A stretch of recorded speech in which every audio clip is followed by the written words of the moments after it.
Page 211, 212, 213, Lobot.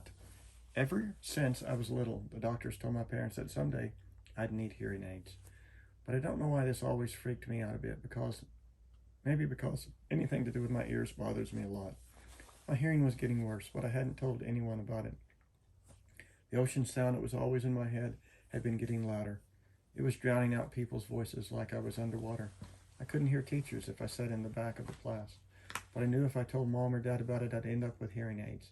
And I was hoping I could make it through the 5th grade without having that happen. But then in my annual checkup in October, I flunked the audiology test, and the doctor was like, "Dude, it's time." And he sent me to a special ear doctor who took impressions of my ears. Out of all my features, my ears are the ones I hate the most. They're like tiny closed fists on the sides of my face. They're too low on my head, too. They look like squashed pieces of pizza dough sticking out of the top of my neck or something. Okay, maybe I'm exaggerating a little, but I really hate them. When the ear doctor first pulled the hearing aids out for me and Mom to look at, I groaned. "I'm not wearing that thing," I announced, folding my arms in front of me. "I know they probably look kind of big," said the ear doctor, "but we had to attach them to the headband because we had no other way of making them so they'd stay in your ears."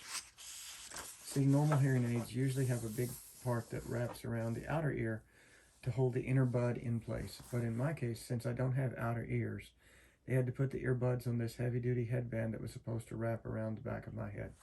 "I can't wear that," Bob, I whined. "You'll hardly notice them," said Mom, trying to be cheerful. "They look like headphones." "Headphones? Look at them, Mom," I said angrily. "I'll look like Lobot." "Which one is Lobot?" said Mom calmly. "Lobot," the ear doctor smiled as he looked at the headphones and made some adjustments. "The Empire Strikes Back?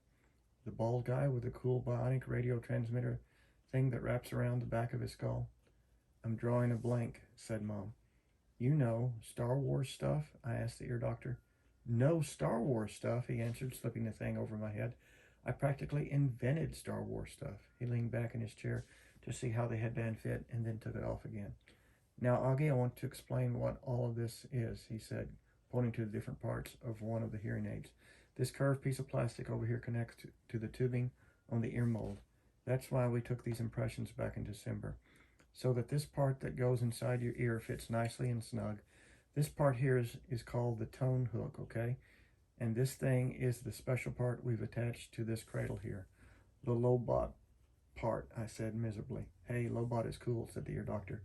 "It's not like we're saying you're going to look like Jar Jar, you know. That would be bad." He slid the earphones on my head again carefully. "There you go, August. So, how's that?" "Totally uncomfortable," I said. "You'll get used to them very quickly," he said. I looked in the mirror. My eyes started tearing up. All I saw were these tubes jutting out from either side of my head, like antennas. "Do I really have to wear this, Mom?" I said, trying not to cry. "I hate them. They don't make any difference." "Give it a second, buddy," said the doctor. "I haven't even turned them on yet. Wait until you hear the difference. You'll want to wear them."